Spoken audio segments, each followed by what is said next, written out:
우리가 누군가를 볼 때, 어떤 사람을 볼 때 그 사람이 어떤 사람이다라는 걸 아는 것은 매우 중요합니다. 그 사람이 어떤 사람인지 잘 모르면 손해를 볼 때가 많기 때문입니다. 미국에서 한참 전에 이런 일이 있었습니다. 워싱턴주의 타코마라는 도시에서 허름한 옷을 입은 중년 신사가 은행에 들어갔습니다. 20달러짜리 수표를 현찰로 바꿨어요. 20달러면은 우리나라 돈으로 지금 3만 원도 안 되는 작은 돈입니다. 근데 바꾸고 나갔는데 금방 다시 은행으로 들어왔습니다. 이 주차장에서 돈을 내게 돼 있는데 나는 은행에서 일을 봤으니까 주차비를 좀 처리해 달라 이렇게 말했습니다. 규정은 잘 모르지만 아마 그게 뜻대로 잘 안 됐던 것 같아요. 은행원이 그거 50센트밖에 안 되니까 그냥 좀 내라 이렇게 말합니다. 50센트면 500원이 좀 넘는 돈이잖아요. 얼마 안 되는 돈입니다. 그냥 좀 내라 이렇게 얘기합니다. 이 허름한 옷을 입은 중년의 신사가 화가 나서 매니저를 불러달라고 합니다. 매니저를 불러주십시오.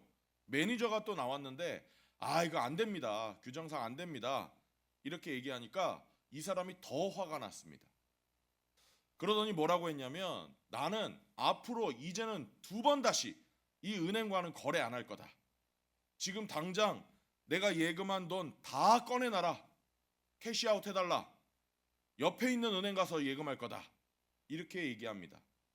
이 말을 들은 매니저가 이 사람의 잔고를 들여다보니까 100만 달러 정도가 들어있었다고 합니다. 50센트 아끼려다가 100만 달러를 날렸으니까 나중에 이 지점장에게 뭐라고 보고를 해야 됩니까? 대인관계에서 저 사람이 누구다 하는 걸 아는 것은 대단히 중요한 일입니다. 그걸 잘 모르면 우리 손해를 정말 많이 봐요. 근데 많은 분들이 예수님을 믿으면서도 예수님이 어떤 분이신지를 잘 모르는 것 같습니다. 추상적으로 알아요. 피상적으로 압니다. 이 예수님에 대한 개념을 정확하게 잘 잡고 있지 못하기 때문에 막연한 개념만 가지고 있는 경우를 보게 됩니다. 그럼 어떻게 되느냐? 신앙생활할 때 재미가 없어요. 예수님이 추상적이면 추상적일수록 신앙생활에 재미가 없습니다. 감격도 없어요. 그리고 어떤 초자연적인 경험, 영적인 경험이 없습니다. 그러니까 당연히 신앙생활이 재미가 있을 수가 없겠죠.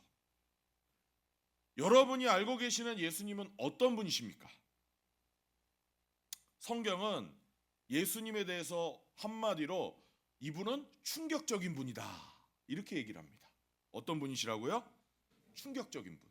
이분은 단지 인간 중에 뛰어난 위인이 아니고 현자나 성인이 아니고 사실은 이 세상에 계실 때 깜짝 놀랄 만한 충격적인 말씀을 많이 하시고 또 누가 봐도 충격적인 일을 많이 하시는 너무나도 충격적인 분이다.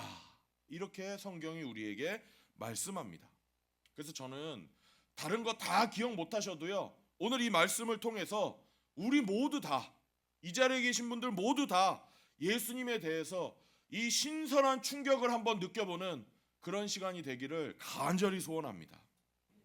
오늘 본문에서도요.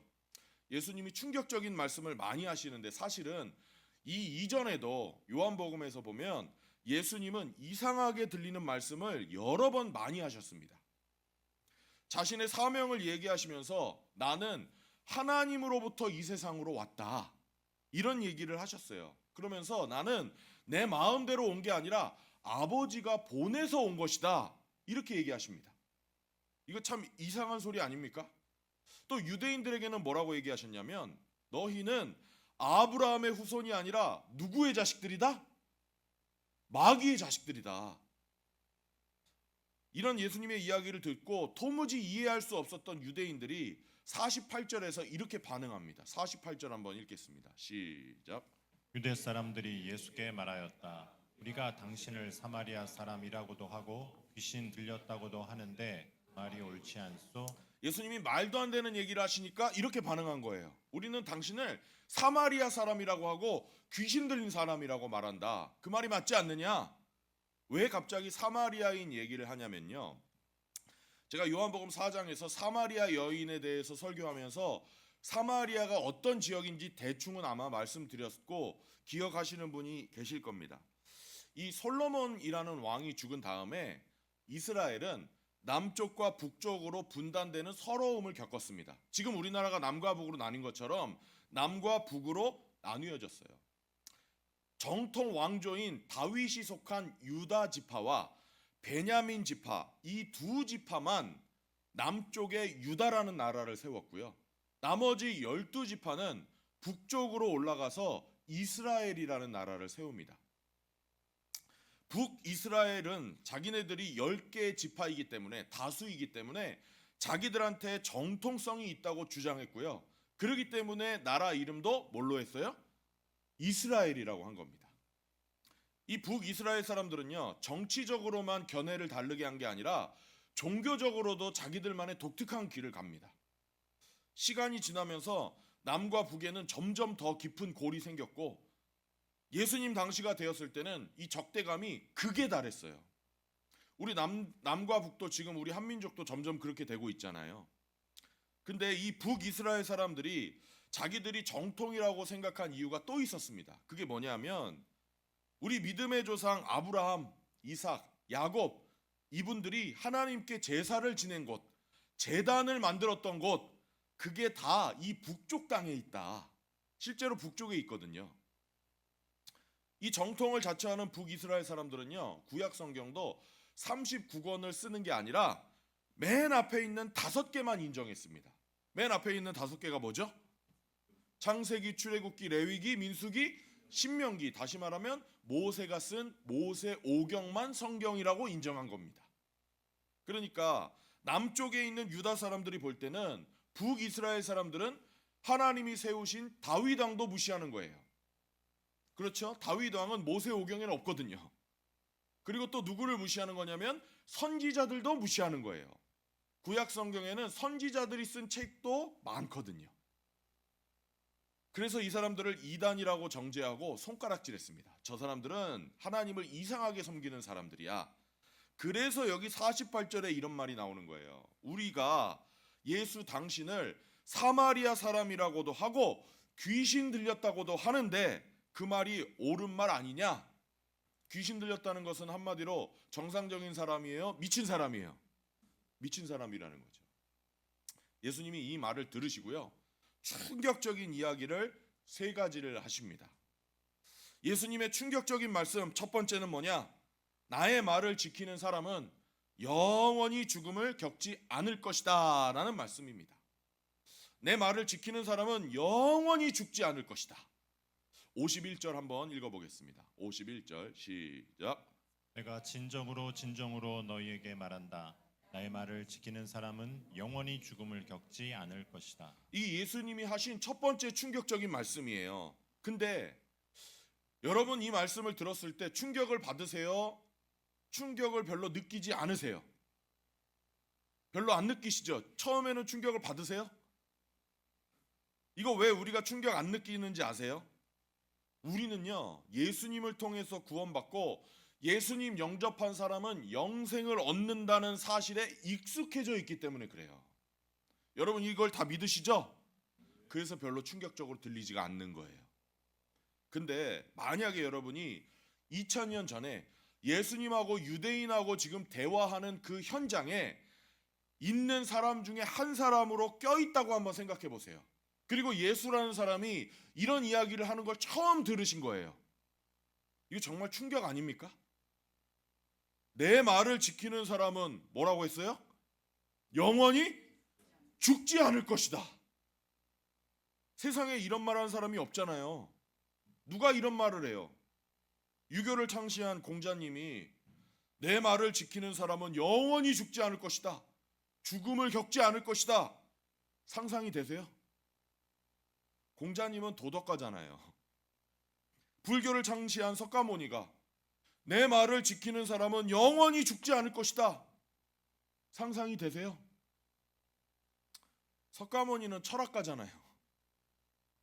이슬람교를 창시한 마호메트가 내 말을 지키면 죽지 않을 것이다. 마호멧은 아랍 사람의 긍지를 위해서 싸웠던 혁명가이고 예언자입니다. 내 말을 지키는 사람은 죽음을 겪지 않을 것이다. 여러분, 이거 엄청나게 충격적인 말 아닙니까? 실제로 그 당시 유대인들은 예수님이 이 말씀을 하셨을 때 현장에서 굉장히 충격으로 받아들였습니다.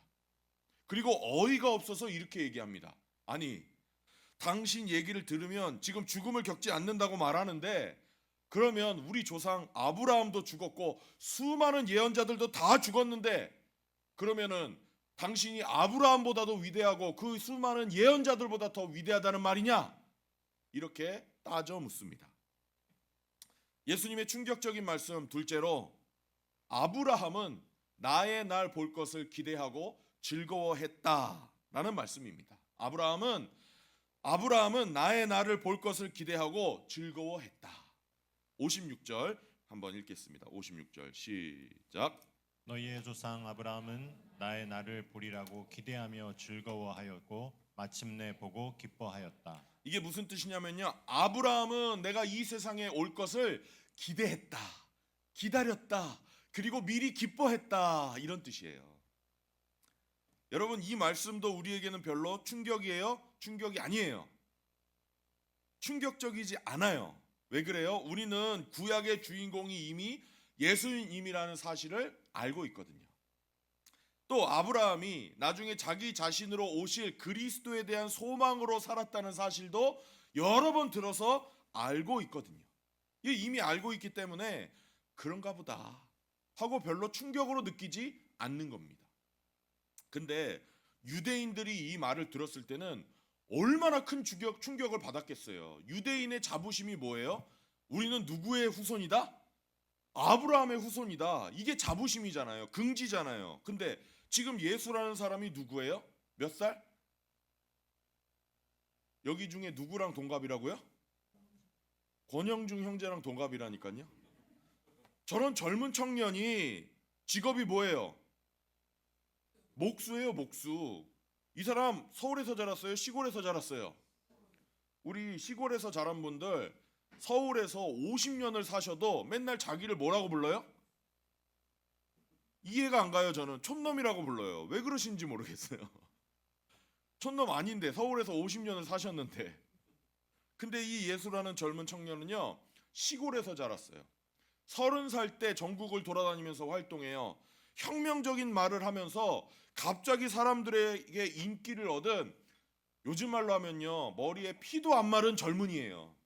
저보다 어려요. 제가 이제 50살 되는 게 몇 년 안 남았는데 저보다도 어려요. 예루살렘에 선생님이 유명한 분들이 굉장히 많았는데 그 문화에서 공부한 적도 없는, 쉽게 말하면 대학을 졸업했어요, 못했어요? 학위가 없어요, 예수라는 사람은. 이런 사람이 자기들의 조상 아브라함, 그 아브라함에 대해서 이렇게 말해요. 우리 조상 아브라함은 내가 이 세상에 올 것을 미리 보고 기대하고 즐거워했다. 마치 턱을 딱 치켜들고 우리 조상 아브라함을 낮춰서 부르는 것 같은 얘기를 들었을 때 유대인들이 큰 충격으로 느끼지 않았겠습니까? 유대인들이 이렇게 대답해요. 아니, 너는 지금 나이가 50도 되지 않았는데 아브라함을 봤다는 말이냐? 왜 갑자기 50살 이야기를 하냐면요, 구약시대 레위인들이 회막이나 성막이나 성전에서 사역하다가 50세가 되면 은퇴를 하거든요. 그러니까 이 얘기는 이런 뜻이에요. 너는 아직 은퇴할 나이도 안 된 팔팔한 놈인데, 한참 지금 일할 나이에 젊은 놈인데 네가 아브라함을 보았다는 말이냐? 이런 뜻입니다. 예수님의 충격적인 말씀 셋째로, 아브라함이 태어나기 전부터 내가 있었다라는 말씀입니다. 아브라함이 태어나기 전부터 내가 있었다. 오늘 설교의 제목이기도 합니다. 우리 58절 말씀을 한번 읽어보겠습니다. 58절 시작. 예수께서 그들에게 말씀하셨다. 내가 진정으로 진정으로 너희에게 말한다. 아브라함이 태어나기 전부터 내가 있다. 아멘. 이거 유대인들이 들을 때요, 입이 떡 벌어지는 얘기예요. 잘 들어보세요. 특히 다른 사람이 아니고 유대인들이 듣기에는, 유대인 입장에서는 정말 충격적인 이야기입니다. 왜냐? 예수님이 말씀하신 아브라함이 태어나기 전부터 내가 있다라는 말씀을 영어 성경에 보면 이렇게 돼 있어요. 한번 읽어보실래요? Before Abraham was born, I am. 우리 김혜경 집사님만큼은 읽으셔야 되는데 영어를 잘 이민 생활하셔서 Before Abraham was born, I am. 여기 I am 제일 끝에 나오는 I am 이게 무슨 뜻인지 아십니까? 이게 따라서 해보세요. 여호와라는 뜻이에요. 야훼, 여호와. 출애굽기에 보면 모세가 하나님을 만나는 장면이 나오거든요. 어느 집에 대릴 사위로 가서 40년을 지내다가 어느 날 떨기나무에 불이 붙은 걸 보게 됩니다. 그래서 그 떨기나무에 가서 보니까 불은 붙었는데 나무는 타지 않아요. 그 자리에서 누구를 만나냐면 하나님을 만납니다. 하나님이 이렇게 말씀하세요. 내가 너를 통해서 나의 백성 이스라엘을 구원하겠다. 이렇게 말씀하세요. 그때 모세가 하나님께 이렇게 묻습니다. 그러면 내가 이스라엘 백성에게 가서 당신을 뭐라고 소개해야 됩니까? 이렇게 묻습니다. 그때 우리말 번역에는 성경에 이렇게 돼 있어요. 나는 스스로 있는 자다. 출애굽기에 이렇게 돼 있습니다. 기억나십니까? 그게 영어 성경에 보면 다 이렇게 돼 있습니다. I am that I am. I am who I am. 여기 I am이 스스로 존재한다. 다시 말하면 우리말로 여호와라고 번역된 겁니다. 근데 예수님이 지금 여기서 뭐라고 얘기하세요? Before Abraham was born, I am. 이게 무슨 뜻이에요? 나는 여호와다. 이런 뜻이에요. 예수님 스스로 나는 하나님이라는 것을 지금 명확하게 밝히실 뿐 아니라 확실하게 선포하시는 장면입니다. 이 얘기를 유대인이 딱 들었을 때 예수라는 젊은 청년이 무슨 이야기를 하는지 유대인들이 이해했을까요? 못했을까요? 정확하게 이해했습니다. 그래서 어떻게 하느냐? 돌로 때려 죽이려고 합니다. 왜냐하면 구약의 율법에 보면 신성 모독은 돌로 때려 죽이게 돼 있거든요. 레위기 24장 16절 말씀을 읽겠습니다. 시작. 주의 이름을 모독하는 사람은 반드시 사형에 처해야 한다. 온 회중이 그를 돌로 쳐 죽여야 한다. 주의 이름을 모독하는 사람은 이스라엘 사람은 말할 것도 없고 외국 사람이라 하여도 절대로 살려두어서는 안 된다. 예수님이 지금 I am, 나는 하나님이다, 나는 여호와다 라고 선언했기 때문에 유대인들은 그 자리에서 예수라는 청년을 돌을 들어서 때려 죽이려고 한 겁니다. 그렇습니다. 자신의 선언대로 우리 예수님은 천지 만물을 지으신 하나님이십니다. 우리 예수님은 단순한 위인이 아니에요. 성인이나 현자가 아닙니다. 예수님은 하나님이십니다. 스스로 존재하시는 분. 그래서 예수님은 항상 우리에게 결단을 강요하세요. 하나님이시기 때문에. 엄청나게 충격적인 말씀을 전하는 청년 예수, 그분은 단순한 위인이 아니기 때문이에요. 그냥 인격자가 아닙니다. 미친 사람이든지 아니면 정말 하나님이든지 중간 입장을 허락하지 않으시는 분입니다. 그래서 저는 이렇게 생각해요. 예수는 적당히 믿을 수가 없다. 모든 인간은 마음을 정해야 됩니다. 이분을 사기꾼으로 믿든지 아니면 정말 하나님의 아들로 믿든지, 예수님은 미친 사람이라고 믿든지 아니면 정말 인간으로 오신 하나님이라고 믿든지. 근데 많은 분들이 이 충격적인 말씀을 듣고도 예수님을 주님으로 섬기지 않고 그냥 상식 수준에서 예수님을 믿으려고 합니다. 2000년 전에 이스라엘에 태어났던 사람이지, 좋은 얘기를 많이 한 분이지. 아닙니다. 우리 예수님은 하나님이십니다. 천지 만물을 창조하시고 지금도 온 우주 만물을 주관하시고 유지하시는 하나님이십니다. 여러분 믿으시기를 바랍니다. 그러면 둘째로 이 말씀, 예수님의 말씀들을 통해서 우리가 깨닫게 되는 예수님은 과연 누구신가? 예수님이 누구신가?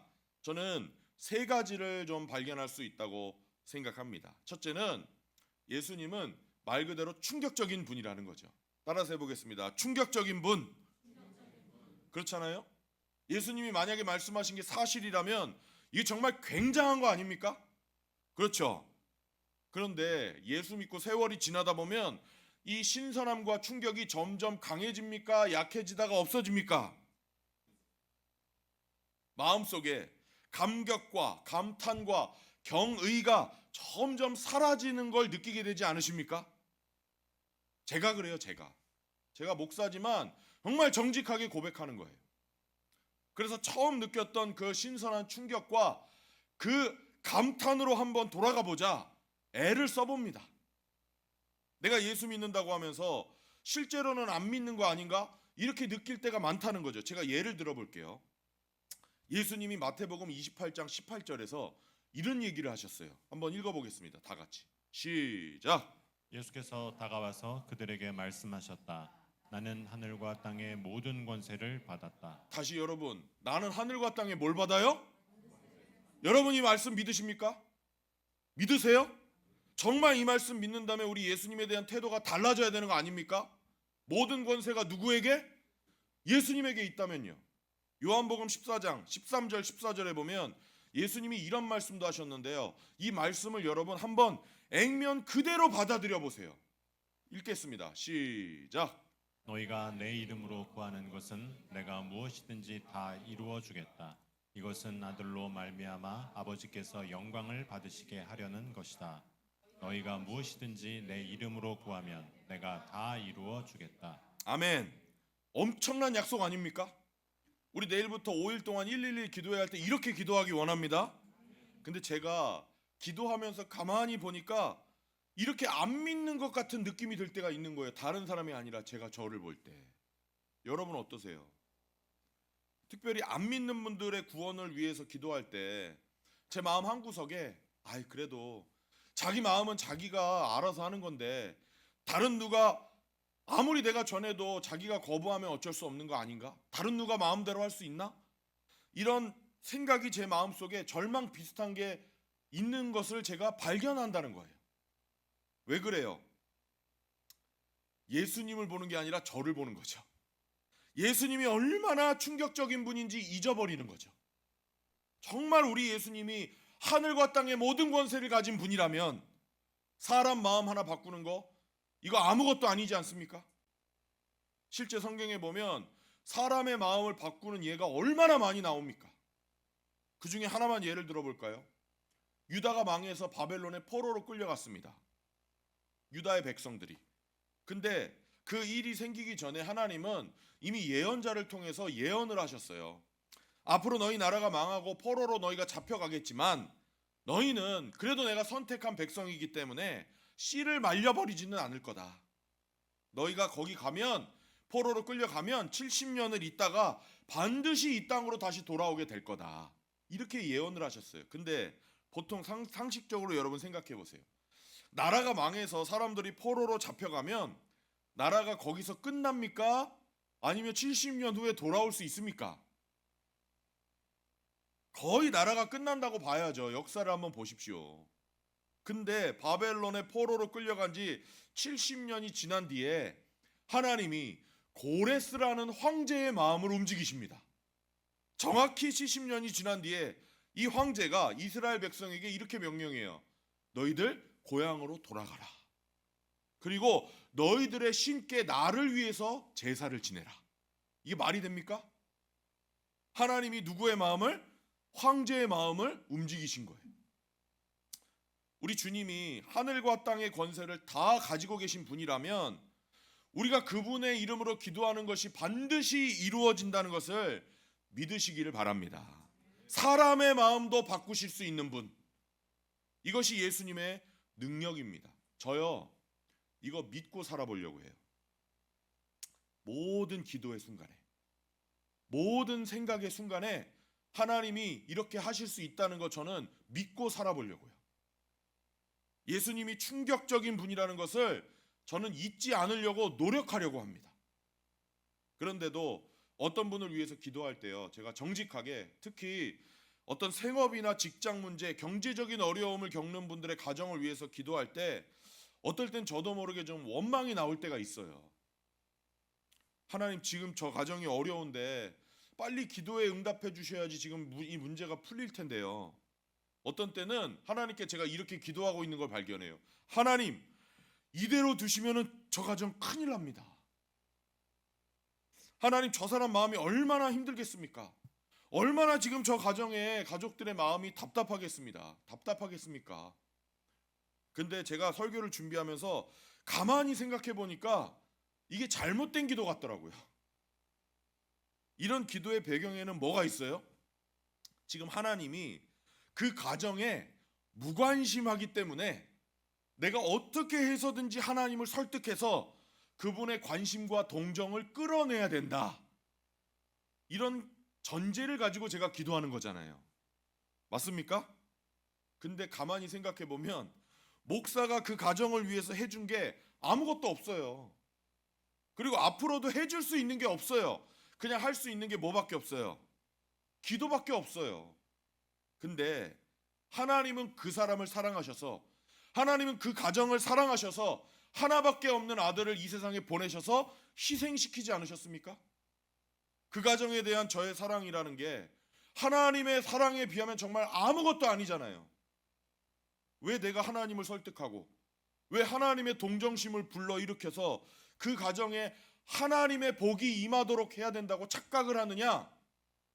저에게 하나님에 대한 신선, 그 신선함, 충격, 감격이 사라져서 그래요. 하나님이 우리를 사랑하시는데 얼마나 세세하게 구체적으로 사랑하시는지를 잊어버려서 제가 자꾸 하나님을 설득하려고 하는 거예요.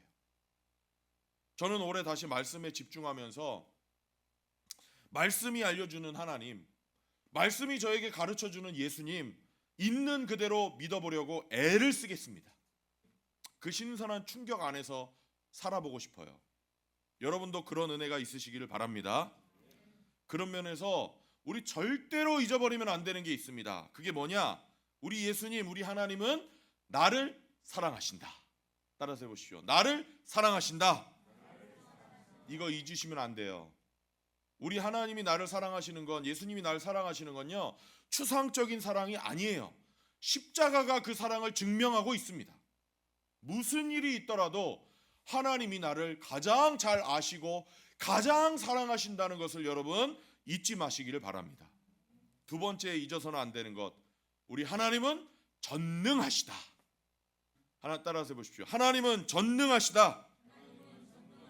이거 잊지 마십시오.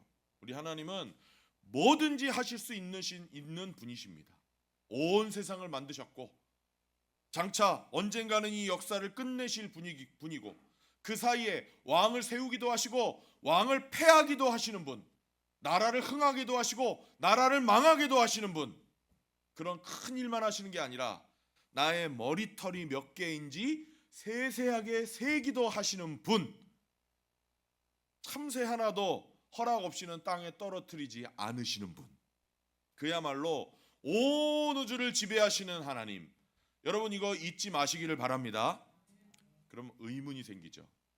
아니, 그렇게 대단하신 하나님이신데, 나를 사랑하시고 나를 지금도 나를 잘 아시는 분이고 전지전능하신데 왜 나에게 이런 어려움을 허락하시지? 왜 우리 가정에 이 문제가 해결이 안 되지? 왜 나를 이런 환경에서 자라나게 하셨지? 잘 들으십시오. 답은 하나밖에 없습니다. 답은 다른 데서 찾으시면 안 돼요. 하나밖에 없어요. 하나님만 보실 수 있는 좋은 선을 위해서, 하나님만 보실 수 있는 더 큰 축복을 위해서, 그걸 위해서 지금 하나님이 일하고 계시다라는 사실을 믿는 수밖에는 없습니다. 하나님은 분명히 나를 사랑하시고 나에게 복 주시기를 원하십니다. 무엇보다도요, 하나님은 나를 예수님 닮은 거룩한 사람으로 만들기를 원하세요. 물질적인 축복, 명예, 학벌, 그런 건 다 2차적인 거예요. 하나님은 나를요, 천국에 가서 천국을 더 누릴 수 있고, 천국에서 더 많은 상을 받을 수 있고, 더 많은 칭찬 들을 수 있는 사람으로 만들기를 원하십니다. 이게 우리 주님의 가장 큰 소원이에요. 그래서 어떤 때는요, 우리를 어려움 속에 그냥 내버려 두실 때가 있어요. 그러니까 여러분, 어려움 속에서도 하나님의 사랑을 절대로 의심하지 마시기를 바랍니다. 하나님의 능력을 의심하지 마세요. 하나님은 살아계시고 나를 위해서 언젠가는 기적을 베풀어 주실 수 있는 분이시다. 이것을 믿으시기를 바랍니다. 고린도전서 10장 13절을 읽겠습니다. 시작. 여러분은 사람이 흔히 겪는 시련밖에 다른 시련을 당한 적이 없습니다. 하나님은 신실하십니다. 여러분이 감당할 수 있는 능력 이상으로 시련을 겪는 것을 하나님은 허락하지 않으십니다. 하나님께서는 시련과 함께 그것을 벗어날 길도 마련해 주셔서 여러분이 그 시련을 견디어낼 수 있게 해 주십니다. 여러분 어려움 중에 있으십니까? 이 약속의 말씀을 꽉 붙잡으시기 바랍니다. 하나님은 나에게 의미 없는 고난, 의미 없는 고통을 허락하시는 분이 아니십니다. 나에게 닥치는 모든 일은 하나님의 사랑, 하나님의 섭리 속에 있다는 사실을 여러분 꼭 기억하십시오. 하나님이 목적을 이루시면 언젠가 하나님이 원하시는 때에 내가 기대하지도 않았던 충격적인 방법으로 사용하셔서 나의 문제를 해결해 주시고 갈 길을 보여주시고 도움의 손길도 허락해 주실 것입니다. 우리 주님, 우리 하나님은 충격적인 분이십니다. 둘째로 예수님이 누구신가? 예수님은 하나님을 아는 분이십니다. 하나님을 아는 분. 55절 우리 다 같이 읽겠습니다. 55절 시작. 너희는 그분을 알지 못하지만 나는 그분을 안다. 내가 그분을 알지 못한다고 말하면 나도 너희처럼 거짓말쟁이가 될 것이다. 그러나 나는 아버지를 알고 있으며 또 그분의 말씀을 지키고 있다. 여기 빨간색으로 되어 있는 부분만 다시 한번 읽을까요? 시작. 내가 그분을 알지 못한다고 말하면 나도 너희처럼 거짓말쟁이가 될 것이다. 이 굉장히 건방지게 들리지 않습니까? 내가 하나님을 잘 모른다고 하면 그건 내가 니네들처럼 거짓말쟁이가 되는 것이다. 이거잖아요. 그렇습니다.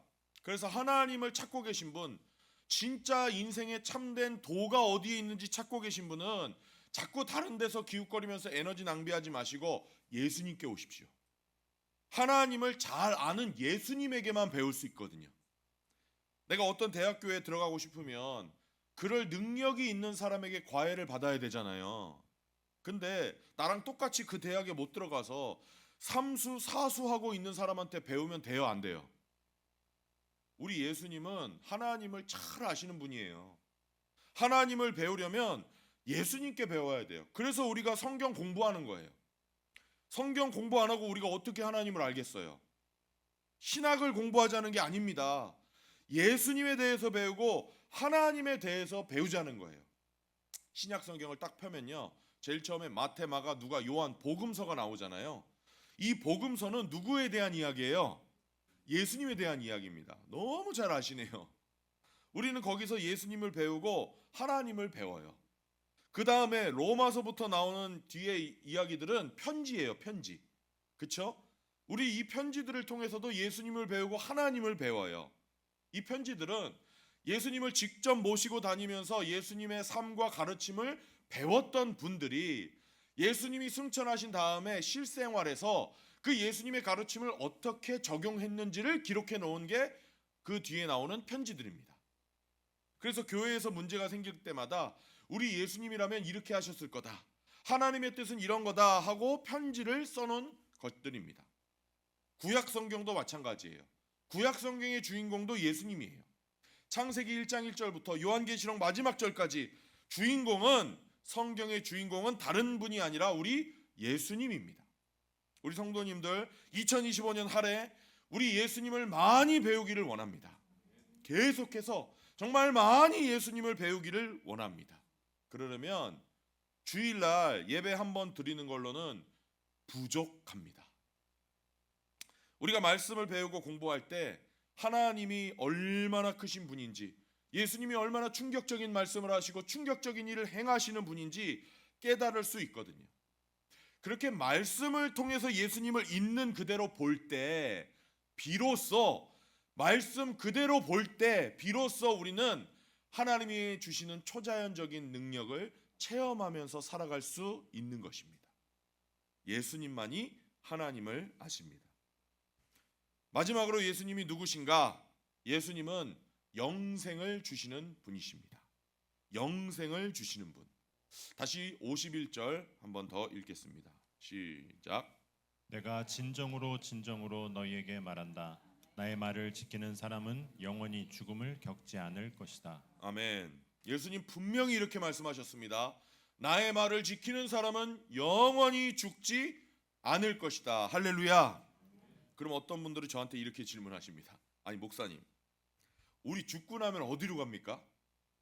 목사님 얘기한 대로 언젠가 예수님이 이 세상에 다시 오셔서 심판하신다고 했는데, 그러면 내가 죽고 나서 예수님이 300년 뒤에 오시면 300년 동안 나는 어디에 가 있는 겁니까? 되게 똑똑한 질문 같죠? 정말 바보 같은 질문입니다.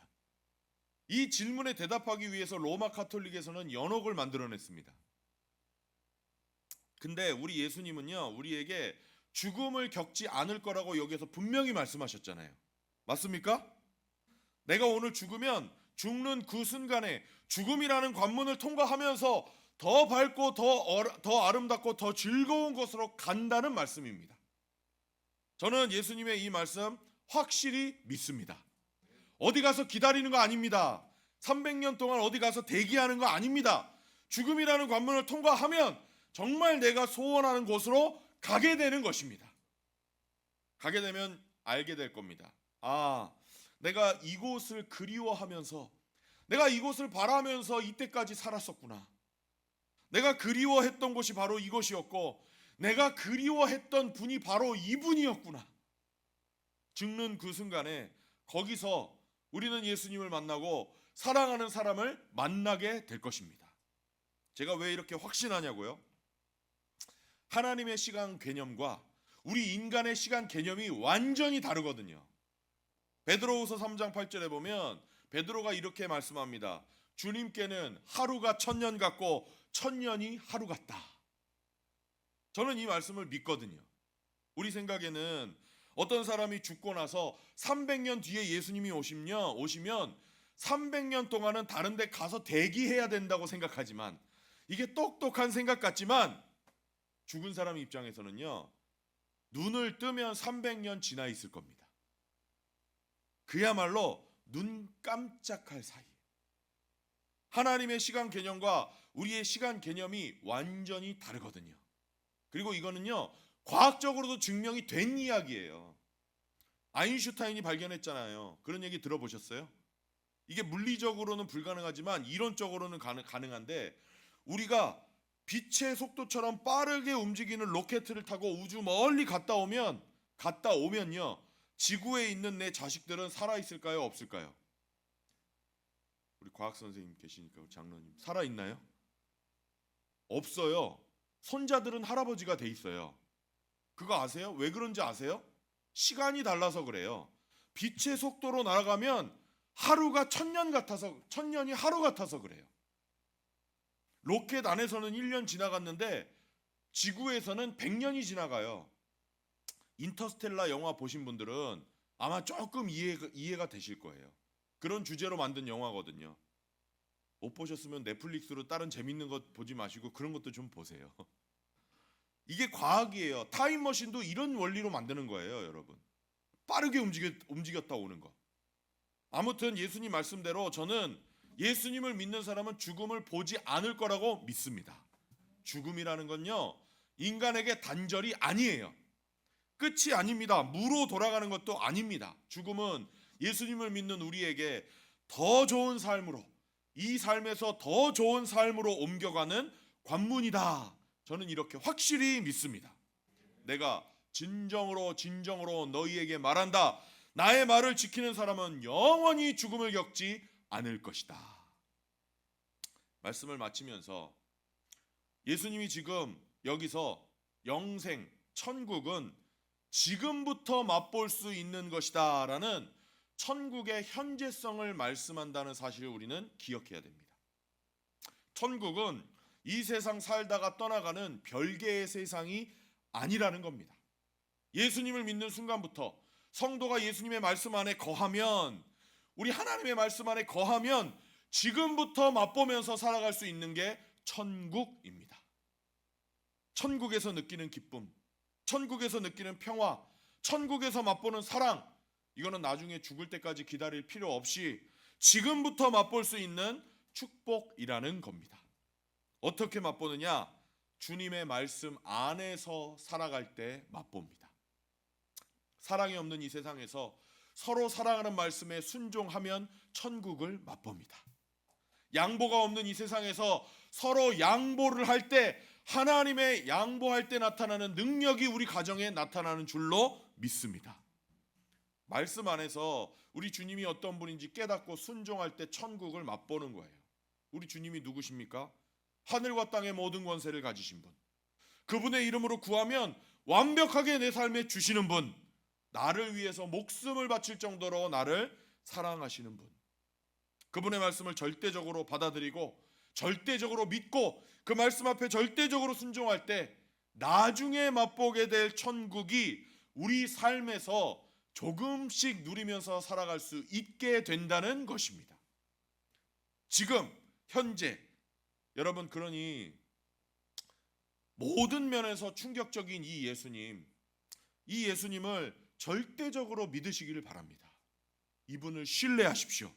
그리고 그분께 구하십시오.